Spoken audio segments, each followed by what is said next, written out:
Welcome to the Informed Pregnancy and Parenting Podcast. I'm your host, Dr. Elliot Berlin, and co-hosting with me today is Kristen Palasi, mother, wife, doula, and pre- and postnatal chiropractor. Soon to be. Soon to be. Almost there. Yeah. You're about to graduate. Yes, December. Oops. Yeah. Well, you're about to graduate. Pretty soon. And we're doing our before and after series where we sit down with someone who is expecting a child and finding out how things are going and how she is preparing for the birth, and then come back afterwards and find out how it all went. Our guest in the studio today is Shannon Maguire. She's a current lawyer, but former birth doula and very soon to be mama.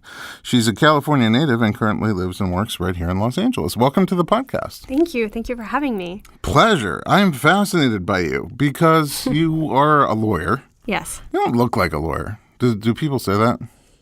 You know, people actually do, and I don't even know what a lawyer looks like. yeah, I think that's part of it. Is I don't know what a lawyer looks like, and now I've been doing it for a few years. But especially when I started, and I looked, several years younger than I do now. I think that was a more frequent comment. But but that's part of it. You look young. You look very young, and I don't know why you'd think lawyers would be older than that. But you also look friendly. Yeah. And the reputation for lawyers ain't that friendly. I think that in a lot of ways I have certain classic lawyer type A tendencies, and then in other ways definitely don't have some of those. I think that there can be a certain zero-sum competitive nature to a lot of people who become lawyers, and I don't think that I was never an athlete. I'm not very competitive by nature. But I'm a transactional lawyer too, so you're trying to make deals happen, so it's a little bit easier. It's not courtroom drama. Not usually, no. I mean, I do some pro bono in courtrooms, but that's the only time I end up there. So for the most part, there is actually, it's interesting. I have coworkers who have a more aggressive approach, and sometimes I'll hear them doing things, and we'll be the same vintage, and I'll be like, do we have a different job? I've never needed to yell at someone in my life. But it's like good cop, bad cop. Yeah, I mean, but I think that there's probably a mix. I do think that sometimes being friendlier, you get asked to do things that, I think being a woman too, sometimes you get asked to do things that people feel more comfortable making certain requests and having you do certain work that they probably wouldn't ask. Yeah, so I think it would work to your advantage somewhat. Because if there was this TV show, you had to pick out, the real whoever, Shannon Maguire, right? Please stand up. You know what I'm talking about? I forgot the name of it. Where you have no idea what I'm talking about. I'm much older than both of you. Okay, so there was a TV show where basically a bunch of people, there was a profile of a person, who they are, what they did, cool. And then there's a bunch of people in front of the celebrity judges, and you get to ask them some questions, and then they have to guess who the real one is, and then they say, the real Shannon Maguire, please stand up, right? So I don't even know how that's relevant here, but if I had to pick whether you were a doula or whether you were a lawyer, you would pick doula. Just based on looking at you, which could be totally wrong, I would pick doula. Interesting. Yeah. And I'd be right. I mean, that's true. I think that you also look different. Just in my normal life, I definitely look way more doula. I have, natural hair. Just the way I dress is much more, funky. But in work life, I do think I look more when you're in business casual or a suit. Dress the part. Yeah, you look more like a lawyer, and I think people are more shocked in my role that I sort of inhabit now that I ever if they ever hear about my past life. Birthworker. Yeah, and it's funny because if I ever run into people who knew me in my past life, they're like, I think some of them are pretty horrified by the turn of events. Well, it's just that they don't seem like two jobs. Oh yeah, I'm done. I was a birth doula, and now I'll just move right on to legal work. Well, actually, I remember when I was interviewing at firms, when you're in law school, which you do right after your first year, and you're like, I have this resume. My resume does not look like most people that sort of have a typical law student resume, and so I remember trying to sort of spin how being a doula was like being a lawyer and being an advocate and different things, and in some ways It is. It is. I mean, you basically have a client and you try to listen to their needs and do what you can to facilitate them getting as close to what they want as possible. That's really interesting. And so I think that is, but actually day to day, it is such a different skill set. And I've actually thought about this, being pregnant, and when you're a doula, so much of it is being intuitive and tapping in and just sort of like listening to sort of hearing someone on a deeper level and having that, tuning into subtle things and being emotional and sort of like being a part of that. And that is the opposite of my job now. It is like very literal and, so it's less fluid involved, I assume.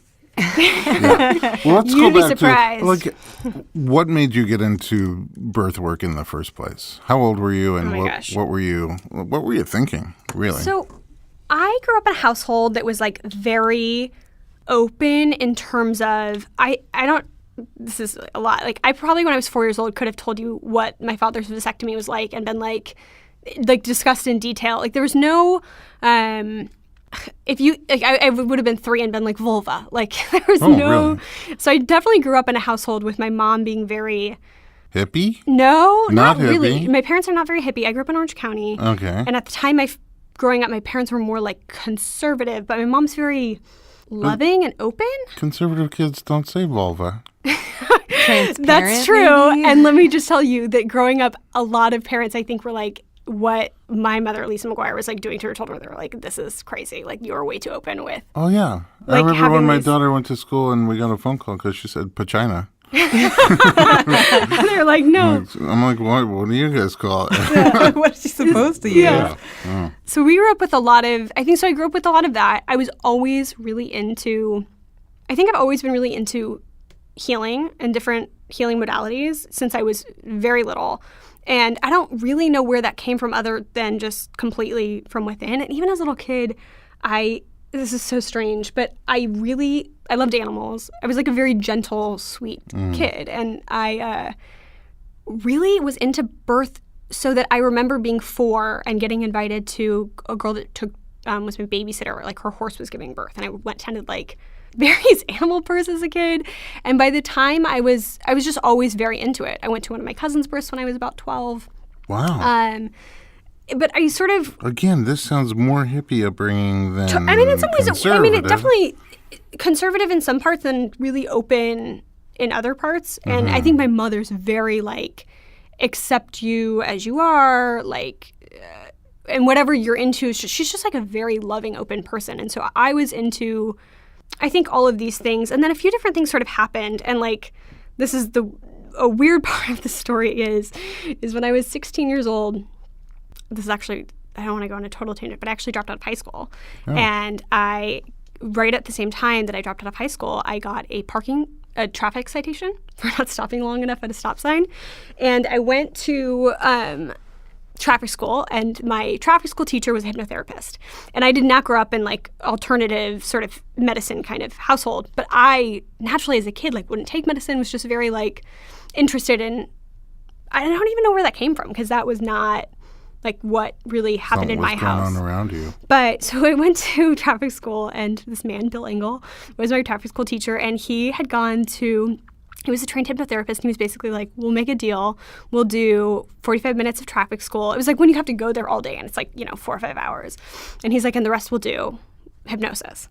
And 5 hours of hypnosis? It was like 4 or 5 hours of like learning about hypnosis. We could ask him questions, and he was demonstrating things. Okay. And I had never been for your whole group. For our whole group. I mean, it was like we were all asking him questions, and he was talking to us about his practice, which I had, I was 16 in Orange County. Like I had never heard of this. Of hypnosis? No, I mean, I had heard of hypnosis, but more like from a like. Well, clinical. Like at a bar bat mitzvah, like not like a. Oh, that kind of hypnotist. Yeah, I never bark like a dog. Yeah, I've never really heard about like therapeutic and hypnosis. And another thing happened around the same time too, where I went to this leadership institute thing, which is its own whatever, and there was this group there from I think Iowa, and they were a group of transcendental meditators, and they came and talked to us about that. And that was also something I'd never been exposed to. And I remember sitting next to this girl I grew up with at this like meeting and her being like, this is so weird. And me being like, this is so You were into it. amazing. Like, this is so cool.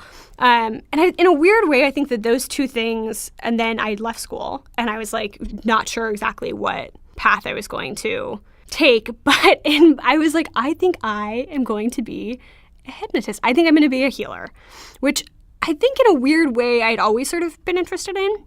But then things sort of evolved. I decided to take a slightly more practical course and ended up going to UC Berkeley and graduating with, not hypnotherapy degrees. But What did you study? I studied peace and conflict studies and education. Oh, wow. You're so all over. Yeah. I mean, sort of. I guess it's sort of all over, but in my the way I sort of see it is a lot of things are sort of similar. But even when I went there, by the time I went to Berkeley, I graduated when I was young. I knew that before I graduated that I wanted to be a midwife and that was what I wanted to do. And it's interesting because I graduated in 2008 and it coincided with Ricky Lake's documentary, The Business of Being Born. And so it was funny because I remember I'd spent a lot of time thinking about like, how do you have an impact in the world that's like, meaningful? What are essential things in the world? If the world, and I thought a lot about like, cause I was, really idealistic, like teenager. And I really wanted to be like, have a positive, role in the world, which is funny now for my life and what I do. Corporate law. But yeah, at like a large, international firm.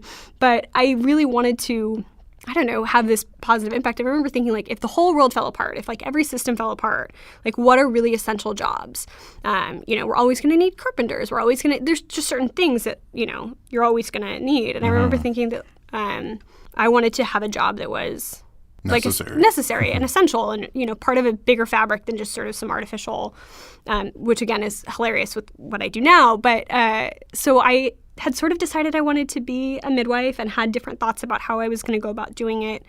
It wasn't that easy at the time to figure out a good path, in part because I say the Ricky Lake documentary, because I think in a lot of ways that was the most mainstream sort of thing that introduced other people to the concept of midwifery and doulas, other than sort of people who, like my boyfriend at the time had actually been born at home and had a Of course he was. Right, because I was like living, in the Bay Area with like people who had grown up in communes, and so. Do you have siblings? I have an older brother.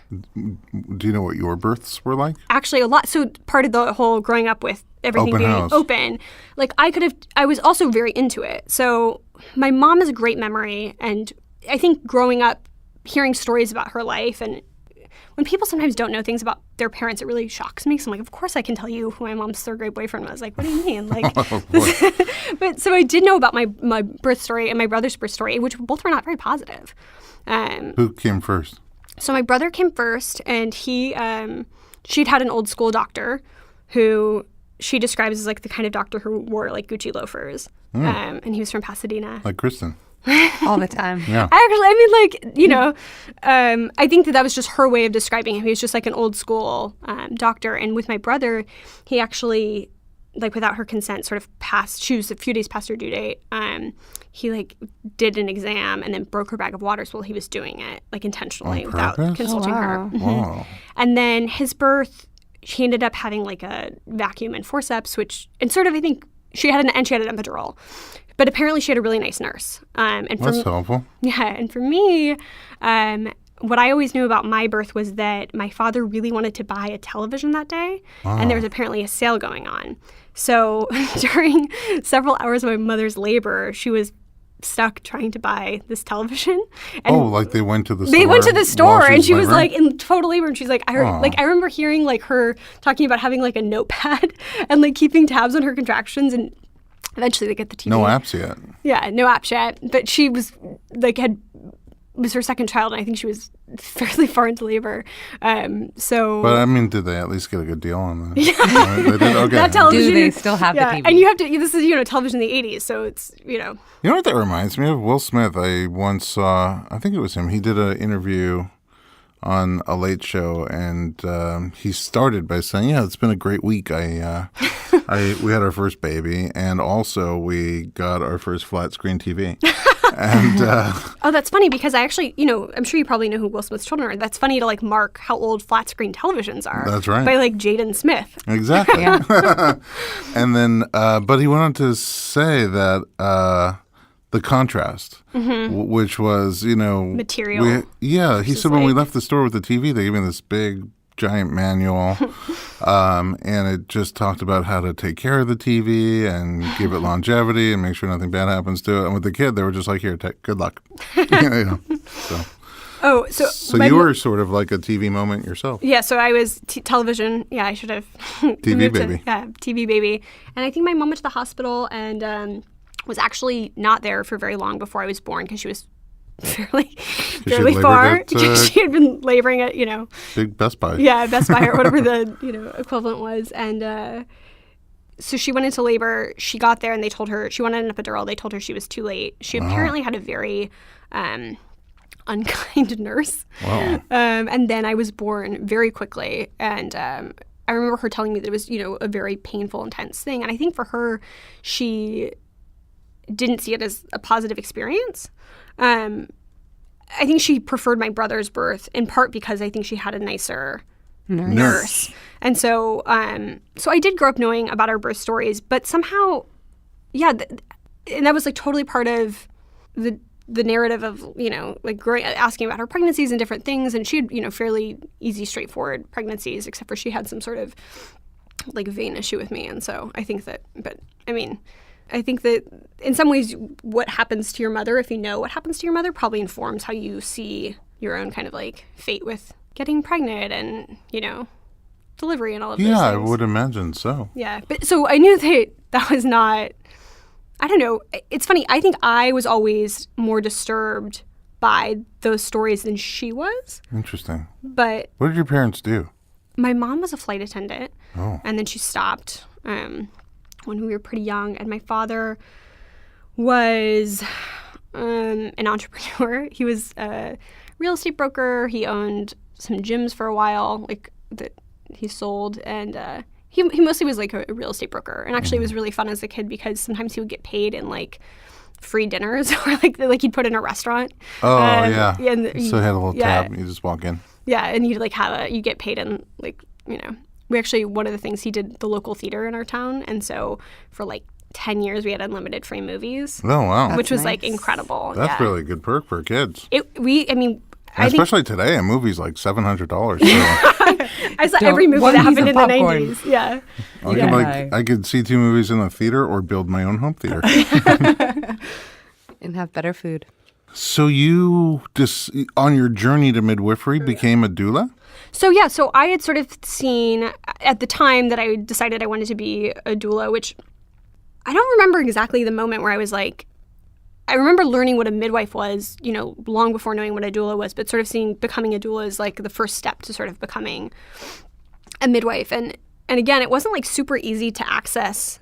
And I was young. I mean, I was like 18, 19. And I didn't grow, and I wasn't in a community where like this was doulas were happening. Yeah, where I had someone that I met and this is what they did, and I was. Were you still here in Orange County? No. I was up in the Bay Area. Oh, the Bay Area. So I was up in San Francisco for all of this, and so I started. I don't even know exactly. Like I knew that I wanted to be a midwife. I knew that there were different like avenues to do that. I had moved to San Francisco after I graduated, and I was like right away started doing a doula training. I did it through it was called Natural Resources, and it was this like birth resource in the Mission in San Francisco. Were you the youngest person in your doula class? Oh, actually, there was another young girl there, but she didn't end up finishing. But so we did a group, and it was taught by a woman named Abigail Reagan, who is the midwife who sort of ran our program. And then the program I did a secondary program basically through San Francisco General Hospital that UCSF is affiliated with San Francisco General. So they do all their training for their midwifery program there. Trainings. Sort of. I mean, the San Francisco General one was kind of amazing. Actually, it's a public county hospital. And so it's a really interesting clientele because when you start getting paying clients, it's like very much in contrast to most of the people that you're serving at San Francisco General who are all obviously not paying. And I worked through a group, and this is also long ago. This is like 9 years ago. So now I'm like even remembering things, and my life has changed so much. But we worked we worked with one group where it was women who had been homeless, and they were staying in this like home facility in like the Haight-Ashbury, and they had to be drug tested regularly, and they were all pregnant, and they had all been homeless. And so we worked with women in that program, and that was really interesting because there's a lot of different pieces involved in that, including child services and sort of how that sort of played in, because there's a lot of social workers involved, because a lot of them were getting drug tested, not just to stay in their program where they had to be to stay clean in order to stay there, but also, and that was sort of interesting too, with even like administering, like they couldn't take fentanyl or they couldn't take other things that would show up as positive. During labor. Labor. Wow. Because if they would take narcotics, which are routinely offered during labor, correct, and that then they get drug tested. And if they didn't have, and actually it's interesting, nurses would offer them narcotics because they don't, they're not necessarily knowing, and for a lot of these women who aren't necessarily very sophisticated, it's an interesting thing. Like if they didn't have doulas, which obviously they always did when I was there, but I remember thinking like this would be a really, and almost all of them were alone. They didn't have family or partners or otherwise they probably wouldn't be in the situation that they were in. So that was like that's intense. I mean, it is an intense way to welcome to the birth world. Different than Beverly Hills. I also had PAC-Heights moms who were, willing and able to pay, and that was a totally different experience. So you got a big, broad spectrum in terms of your exposure. Yes. Did you like doula work? I loved it. I mean, I loved, even since, it's funny, like I'm still on several doula groups that I was on before, like in San Francisco, that I haven't, the last birth I had was August of 2010. So it was August of 2010, and so it's been a while, and I'm still on all these groups because I can't I can't emotionally bring myself to totally cut the cord, and I like to see them. I don't live, I live by 400 miles away. Last birth you had was 7 years ago. Yeah, over 7 years ago. And you're still on the doula boards? I'm still on the doula boards. Because you're interested? No, I don't know if I'm on the boards. I'm on the emails where the chains go out, and they'll be like, I see. Woman looking for doula, due XYZ date, Do you ever think about it? Well, I actually, when I was in law school, I did. And it wasn't great when I was in law school because obviously birth is so unpredictable. And being on call actually was a really tough thing for me. I did love birth work. Being on call was tough for me. I think it's hard for everybody. I think especially if you're sort of a type A person. Because you can't control anything. And also I never actually used a backup, but I remember just living in, this actually is a lot like being a lawyer. Is I can't go to a yoga class without feeling like I need to have my phone, because not checking my phone for an hour is so stressful. Right. But I think that the thing that was hard about being a doula, being really young, is you can never be tired, hungover, sick. You sort of you can never be away. You're on all the time. You're on all the time. And, birth is so serious. You want to be the best you can be for this person. And so the idea that you're going to be I don't know. And I'm a doula and my wife's a doula, and we're always on call. We've been on call for years, and we have 4 kids. But it makes vacation planning really hard. Oh, yeah. So for winter break every year, now the kids are getting older and we can't do it anymore. But as they'd be like, "Hey, Dad, we're going for winter break," and I'll be like, "Kids, sit down. We're going to El Segundo, California." It's a resort town with a large airport. And so, the next year, it's we're going to Redondo Beach. Yeah. You can maybe go to Lake Arrowhead. Yeah, you can't go too far because you're always on call, and you got to be able to drive back. Well, you guys have 2 of you, too. So you there's 2 of us. Yeah, so that's a double. It's a planned vacation at least 9 months in advance. Or something I did, actually, when I was taking the LSAT, which I did. So when I was applying to law school, it was fairly late in the cycle because I kind of decided late to do it. And I was taking the LSAT. I can't remember the date. It might have been December 9th, but it was sometime in December. And I remember not scheduling to have no births for 1 month because I was so worried about not being able to, and it's funny because you always have backups, but I was so concerned about yeah, people don't really want your backup. And that's the thing, is they've agreed to, be with you, not with a backup. And then you're not always 100% sure your backup is even going to be there when you want them. And, so there's no peace of mind. You can't plan anything. Yeah. Or sometimes I'll fall asleep just for a nap after a long night of birth, and I come home and the kids are uppity, and so I'll fall asleep with my phone on mute, for an hour, and I'll wake up panicky, like, oh, I wonder if the next person went. And you don't know. They can go early, they can go late. It's always right on time, but they can go long before the due date, after the due date, on the due date. You try to space out your clients, and then all of a sudden 3 are heating up at the same time. It's a tough thing to balance. Except for then I became a lawyer, and that is exactly what my job is like now. And I literally wake up. I was going to say one stress versus the next. They're kind of very similar. Well, let's but do different. this. We're going to take a quick commercial break, and we're going to come right back and find out how you went from doula to law. And then also, since you're having a kid pretty soon, we'll find out how, with especially your background, how you plan for your own birth. Join us in just a moment on the Informed Pregnancy Podcast.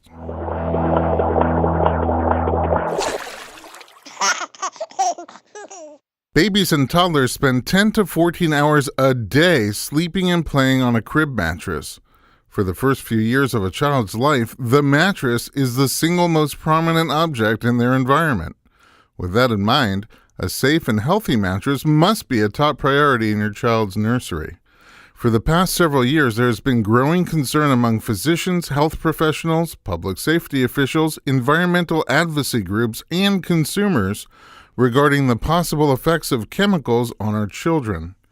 Many researchers suspect that toxic chemicals are playing a significant role in the dramatic increases that we are seeing in childhood disorders. Some chemicals that have been widely used in baby mattresses for decades, such as phthalates and PBDEs, have recently been banned or voluntarily removed. Unfortunately, they're often simply replaced with other phthalates that may be just as harmful. Using a different set of materials, Naturepedic has thoughtfully created a line of baby mattresses that offers a much-needed solution to the chemical and safety issues, as well as the quality and comfort concerns of today's discerning parents. Naturepedic has become the standard for safer, healthier, organic baby and children's mattresses. To learn more and see examples of Naturepedic's organic crib mattresses right now, visit naturepedic.com. Naturepedic also has organic mattress galleries in Southern California and local retailers throughout the U.S. and Canada. To find a retailer near you, go to naturepedic.com and click on Find a Retailer. That's naturepedic.com.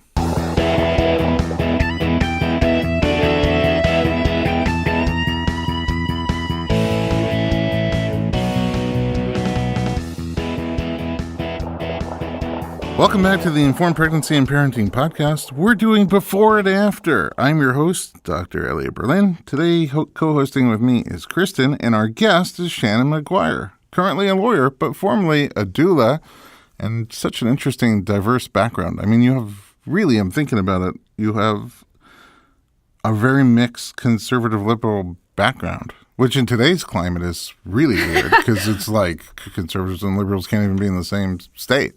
Although my parents have totally shifted from what it was like when I was growing up. For my mother, probably in the last, like 12 years, and for my father, probably in the last like 4. And so the climate of sort of growing up has changed. And also, I think that, you have children, and I sort of believe that, I think people sort of come into the world who they are, and you kind of like, as their parent, help to guide them and hopefully nurture their best qualities and, help them cope with some of their like limitations. But I think that I feel like it's interesting. I think if you would have said to my mother 20 years ago and brought up the idea that I was going to have a home birth, she would have been like, this is insane. And now she's so, like, I think she's into it? Yeah, she's totally into it. And, like, I feel like everyone kind of grows Well, you let the cat together. out of the bag. Oh, sorry. No, it's totally okay. You're excited about it. Alert. And we are too. But before we get to that, how did you go from, your whole focus, your vision was midwifery and the stepping stone was doula work. Mm-hmm. Yeah. When and how did you shift from that to law? So I think there's a couple things. First, something that always really interested in me and birth work is I'm really interested in how people are controlled and how people get agency and have access to decisions. And sort of, I think birth is a really interesting point to sort of specifically look at how how women are able to make decisions and sort of how that kind of works together. And so I think that was something I've always been interested in, is how people have access to things and how we are able to make decisions for ourselves, or think we're making decisions for ourselves, or how we're controlled. So I went into birth with like really just like a combination of wanting to do something that I thought was good for the world, something that I just naturally was super, super drawn to. And then also something I was from a more intellectual standpoint, was interested in. And I think that kind of also drew me to law. And when I was doing birth work, it was, 2008, 2009, 2010, and the economy was really bad. And I was like doing a lot of side jobs to subsidize this life. Oh, in distance to, you mean doula work wasn't paying the bills. Glamorous. Yeah. It's especially in the beginning, where you're doing a lot of like low fee or no fee. Getting your experience. And it was really challenging. And so I remember thinking, also I had to go back and do some additional science classes that I hadn't finished undergrad to apply to law school. No, not to apply to law school. No. To apply to like UCSF's midwifery program. Oh, to get into the midwifery program. Yeah. And I was like, part of me was, I was just sort of like, this is such a long process. And it was kind of a struggle in a way, just where you're on this path and it's not that clear cut. And it's long, and it was financially difficult to sort of sustain. And so I sort of decided that I was like, you know what? Like, something that really drew me to birth work is I think it's like amazing how you can have such a huge impact on one person. Sort of per my mom's story, like, a nurse who's not very good, having a pretty that can really affect someone. Or conversely, it's really powerful. Yeah, if you have a good person, more like for my brother, it can really make you feel like it was, such a different experience. And I think birth can be really traumatic and stay with people for a long time. And that was something that, I don't know, the idea that you could help someone with this important point, hopefully. But obviously you can also, if you're not having a good day, maybe make some mistakes, just be a human. But so I was sort of thought that maybe if I went to law school, I'd be able to sort of be more useful for more people. So when I went to law school, I really was one of those people who went to law school not understanding how things worked. And I was like, I'm going to change the world. I'm going to help people.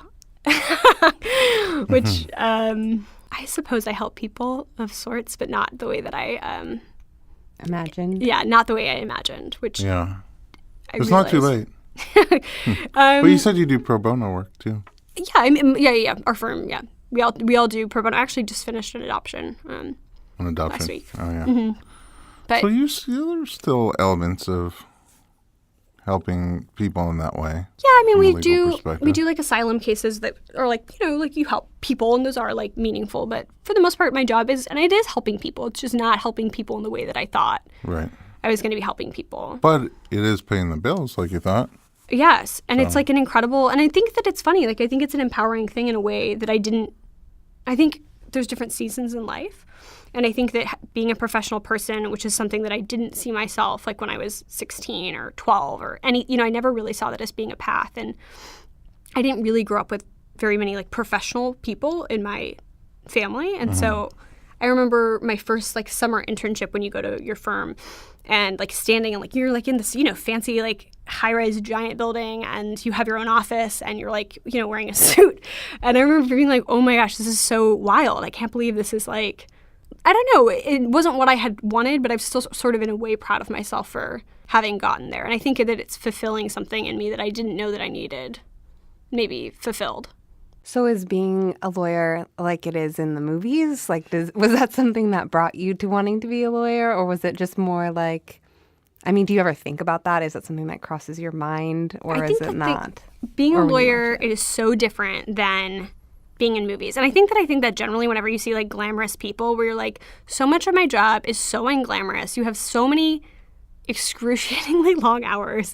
And I mean, I find it very challenging to like find time to like cut my hair. Like I cannot imagine like when you see people on television, I don't know, parts of it are glamorous, I suppose. And the type of law that I do is I do real estate and I work on hotel deals. And so the deal that I worked on all weekend is like a hotel. It's like amazing. It's like a really, sexy hotel that if you were rich, maybe you'd go for your honeymoon. Ooh. But right, like I'm not there though. I'm like in my like pajamas in my house at 6 a.m. on like Saturday on a call, like turning documents the rest of the day. And like, so it's a different, it depends, but it's it's an interesting twist.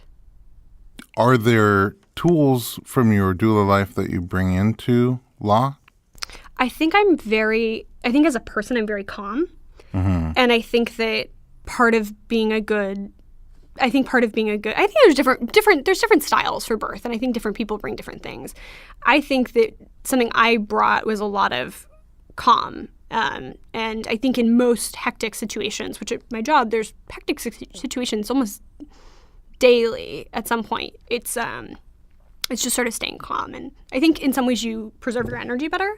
Mm-hmm. And you just sort of like don't get caught up in it. And I also am able to, I think, compartmentalize in a way that some of my colleagues have a harder time with, where like at night people tell me they're like, I can't sleep, I'm too stressed. Because they're thinking about the case deals. or the work or the deal. And I'm like, I've never had that shut happen. it off. I close my eyes. That's an amazing talent, actually. Yeah. I'm the opposite, because my background was in working in ambulances Yes. and emergency rooms, and so sometimes I'm at a birth, like I was at a birth recently with a midwife where things got really intense. Oh, that's tough, yeah. And it was all okay, but I stayed calm the whole time. Mm-hmm. And the midwife kept checking on me afterwards. She's like, are you okay? Is everything okay? Mm-hmm. How are you feeling? Do you want to process? I'm like, I'm fine, because I'm used to working with people during very intense situations in ambulance or emergency, like near death or death. Right. So, birth, most of the things I say at birth, they're sometimes intense, but everything's okay. And you see that everything's going to be okay. Mm-hmm. And then when everything is okay, I'm not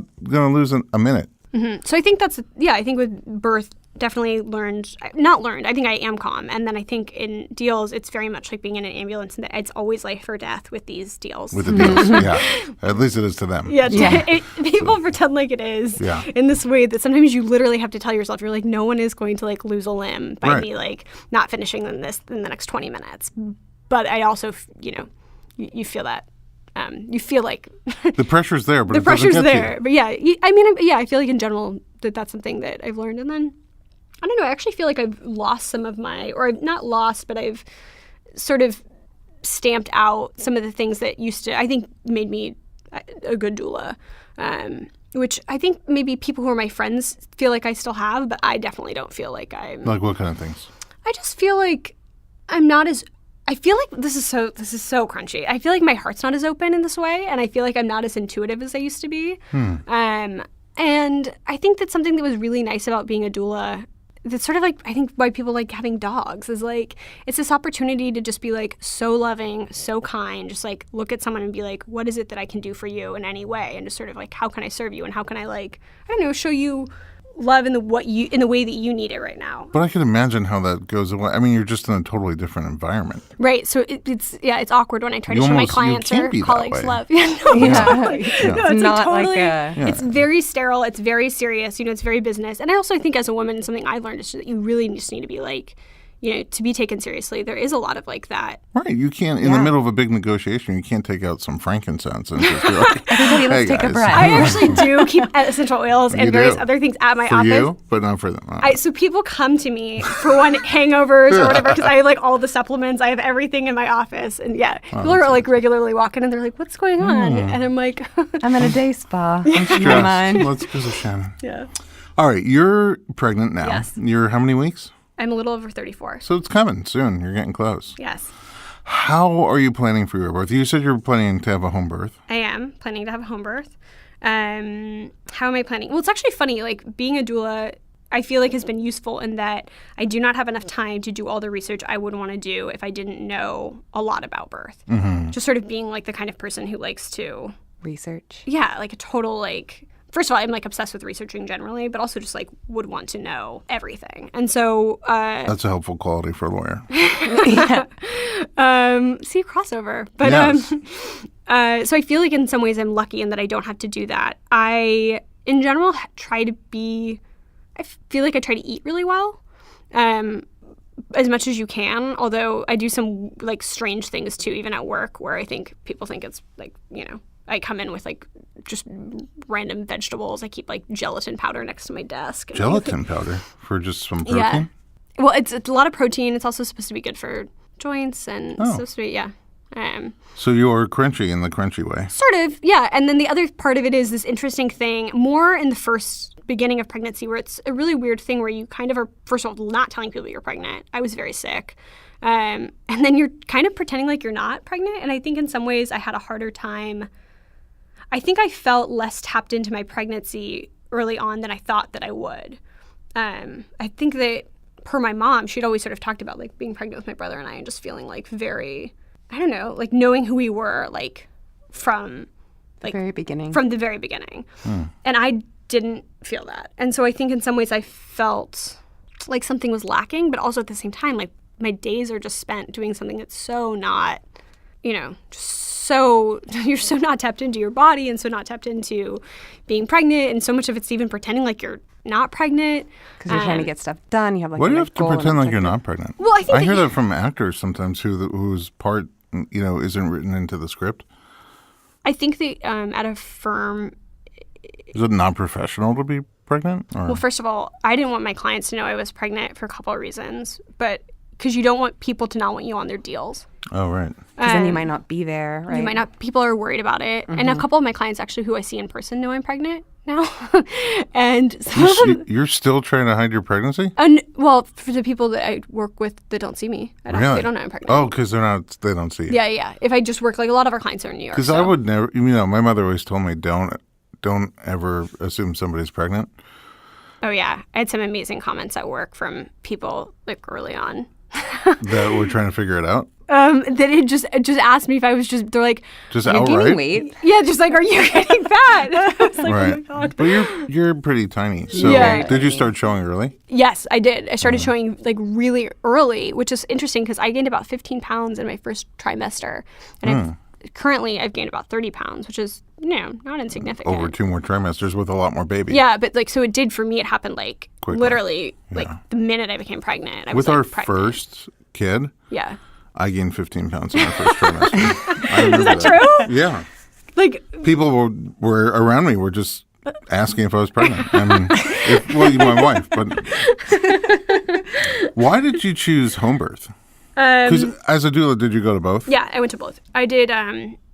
I don't know what to say other than I've always thought that I can't even imagine not planning on doing a home birth. And I understand that in life you get dealt with whatever hand of cards you get and you play them the best you can. So obviously I could end up at the hospital. And so when people ask me where I'm delivering, I say, well, I'm planning on delivering at home because that's smart. Yeah, because even, in the last few weeks, things could change. Different things could happen that beyond just like getting a transfer, which I hope doesn't happen. But transferring during your home birth? Yeah, during your home birth. But I don't know. I really trust my body. Actually, it's per the preparing thing.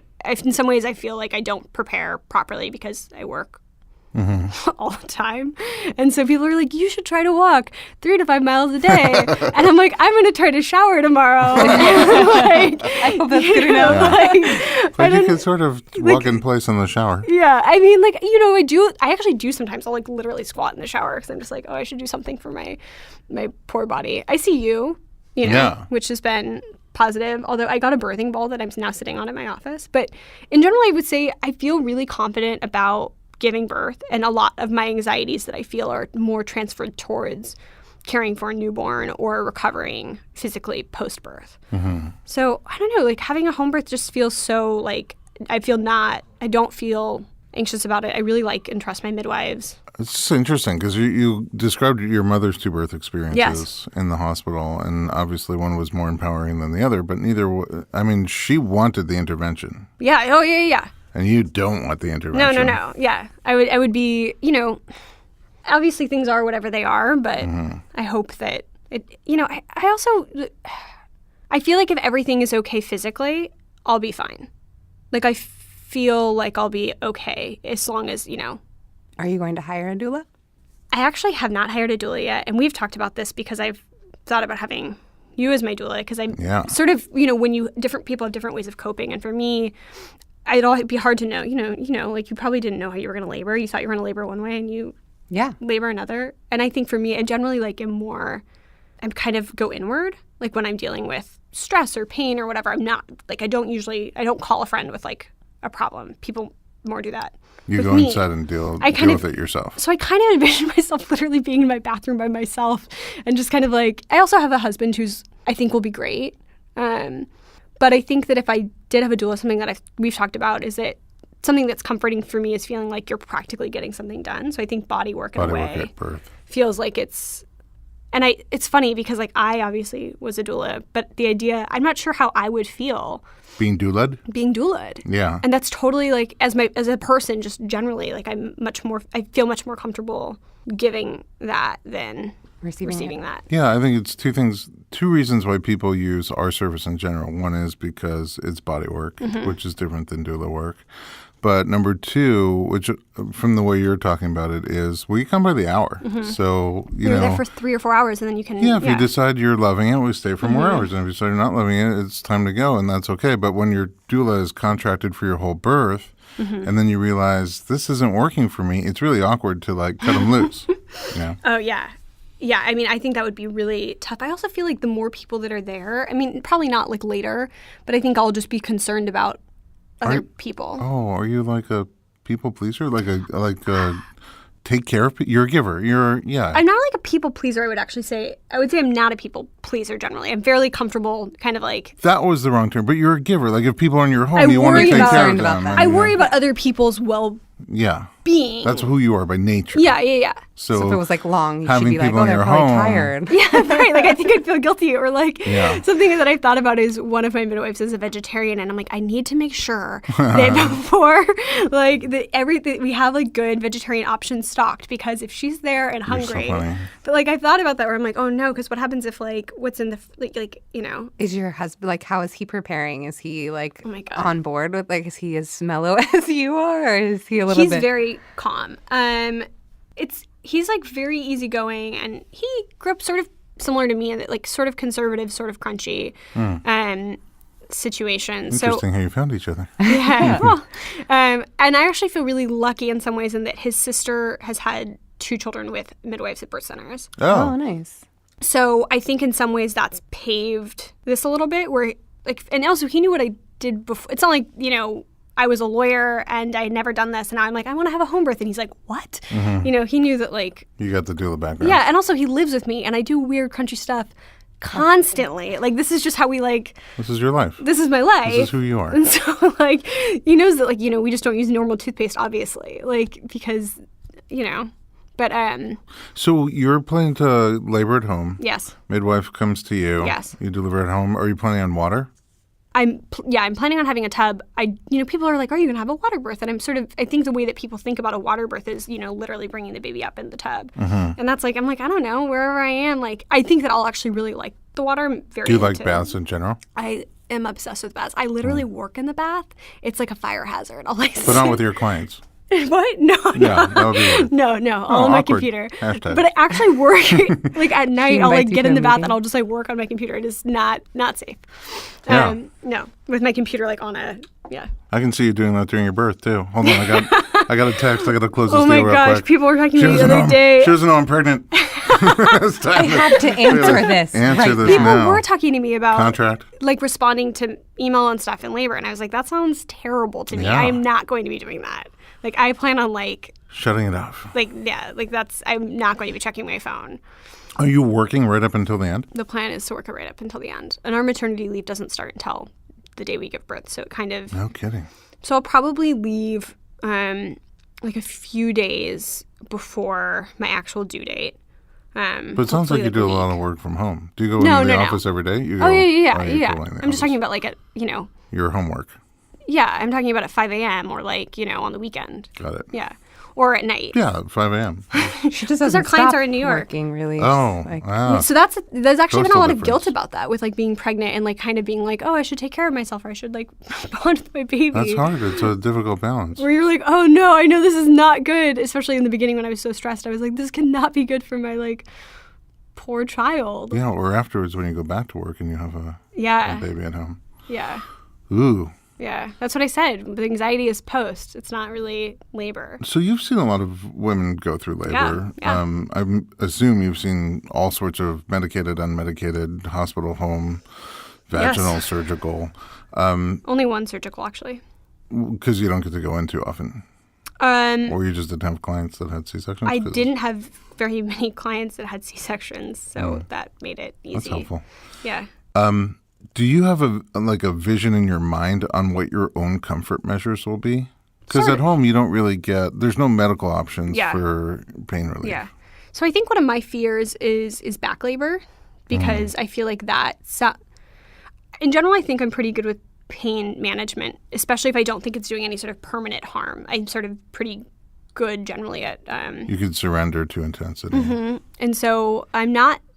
And it's hard to say, like it's so hard to know what you'll be like. So I feel like back labor, from what I've seen and know, sounds really challenging. Well, Chris and I had back labor. Yes. Yeah. It is challenging. I did my best. So that's sort of a fear of mine is having back labor, because I think that could be really, really hard.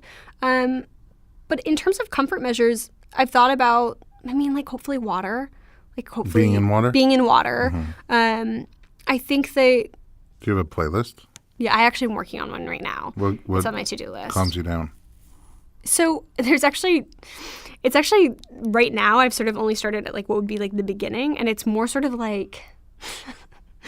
don't know, sort of things that feel more moving, because I'm sort of hoping that it'll help me go inward, because I think that's where I'd want to be. That's where you want to go, yeah. Yeah, so it's more songs that when you listen to them, they make you feel more emotive. Oh, God, I don't even know. I should look at my on your... They're because afterwards you can share it with other people on Spotify. Oh my gosh. Yeah. I feel like I'd be way too shy to do that, but I'll give you a link. Okay. Actually, I don't know if I will. I don't know how to do that. I'm not that tech savvy. He'll reorganize them for you. Please. Put this one there. One of my best friends I do wants parodies. Oh yeah. Yeah, one of the things I do at labor, because I feel like bring levity. Yeah, I feel like if you're laughing, your body knows you're not in terrible Distress, danger. yeah. So sometimes, if the setting is right, not everybody likes this kind of thing, I'll take whatever's on your playlist and sort of improv parody the lyrics for labor and delivery. So if you're going to be there, I should send it to you in advance so you can get a No, few, it's much better when we do it on the spot. Much better, because we end up all doing it together. One of my best girlfriends wants to be there, and I do not want her to be there. She's a wonderful person. She's a very dramatic, not soothing presence. And so one of the things that I have sort of expressed to her that she could do that would be helpful is helping me work on your playlist? On my labor playlist. Well, that's great. I've also told her, I'm if you're going to come at all, it is immediately, when I'm realize I'm actually in labor, and we can have a glass of wine, and I'm going to take a bath. And then go home. And then you have to leave. Okay. Yeah. What oils do you like? So I actually can't smell. Oh, really? Yeah. So I cannot smell oils, but I still use them. But you use them? Correct. Can you taste them? Yes. So some oils you can actually dilute and... Yes. So what oils do I use? I use frankincense. Were you born... we just glossed right over that. Yeah. You were born with no smell? I wasn't born with no smell. I would call it the equivalent of having bad eyesight and going blind. I was born with limited smell, and then it went away, and it was completely gone by the time I was about 13, 14. Wow. Do you miss it? Actually, it's interesting. I don't really think about it a lot, and for the most part, I've lived in places where people are wow, it smells like when people talk about what it smells like, it's usually terrible. Yeah, that's true. I used to live in downtown LA, and people would smell that. Yeah, it would just be everything smells like piss. So for the most part, I don't. However, something I used to think about a lot as a doula is. Abigail Reagan, the woman who trained us, we would talk about the smells of birth and how you can sometimes tell when things are progressing by the smell. Yeah. And I remember thinking, this is a sense that I don't have. So there's a couple things with that. And then additionally, caring for an infant, one, the bonding element of just not knowing what my child's going to smell like makes me sad. Yeah. And then two, the sort of literally not being able to smell a dirty diaper or things like that make me, I wouldn't say I miss smell. It's not that big of a deal. I think if you're losing a sense, it's definitely the one that I would pick. Right, sure. But there are certain things with this in particular where I'm it'll be interesting that, if I am trying to figure out if something's pee or amniotic fluid, I'm not going to be able to you won't be able to smell it. Do you compensate for it in other senses? Do you have, super taste or? I do think I compensate through it with other senses, yeah. Because I'm face blind, but Right. I'm very sensitive to voice and laughter and mannerisms in ways that other people generally aren't. Because, you seem like a great person. You can't smell the milk, but for some reason, everybody's like, taste it. Tell me if it's sour. But you'd be like the best person to taste the milk. And I actually feel like there have been parts in pregnancy that I was pretty threw up quite a bit during my first trimester and felt very nauseous for pretty extended period of time. And I had zero food aversions. And I feel like one of the reasons I had zero food aversions was because I can't smell. Right. And I actually wondered if when I was pregnant, something I've thought about is like, I'm like, oh, I wonder if when I'm pregnant, I'll be able to smell it all. Like, I wonder if anything will come back just because, so many people are like bloodhounds. Nothing. But I feel like in actually being pregnant, it's probably been nice because I didn't have any like triggering things where like something would smell bad and you'd be like, oh, I feel sick or, and even when you get sick, like you can't smell. So I don't know. I think there are pros and cons. Yeah. Yeah. Well, you're cheerful about it. It's kind of like what you said. If something had to go. Yeah. Smells it's not that, yeah. Weird pick. I don't know. But in terms of essential oils, I still use them because I still believe that on some level I'm receiving them. Sure, they're not just about the smell. Right. It's about just like literally chemical properties that are helpful to us. Right. So that's just sort of they're helpful to the plant from which they come. Mm-hmm. All right. Well, yeah, I love how open you are, and gosh, it's funny how you said that being a doula and being a lawyer have similarities that at first it just sounds like I was a pet groomer and now I'm a dentist. But they really are similar in a lot of ways, and there's so much complexity to you. I really appreciate you coming and sharing your personal life and your journey with us. And I'm very excited to bring you back afterwards and see how it all went. I know. I'm excited to see how it went, too. It's coming fast. Thank you. And Kristen, thanks for being here again. It's always great to work with you. And at home, thanks for listening to the Informed Pregnancy and Parenting podcast. Go to YouTube and check out our other program. It's called The Real Midwives of Los Angeles. And it's also a lot of fun. And then while you're at it, check out our website where you can find our blog, documentaries, and other pregnancy and parenting resources. It's informedpregnancy.com.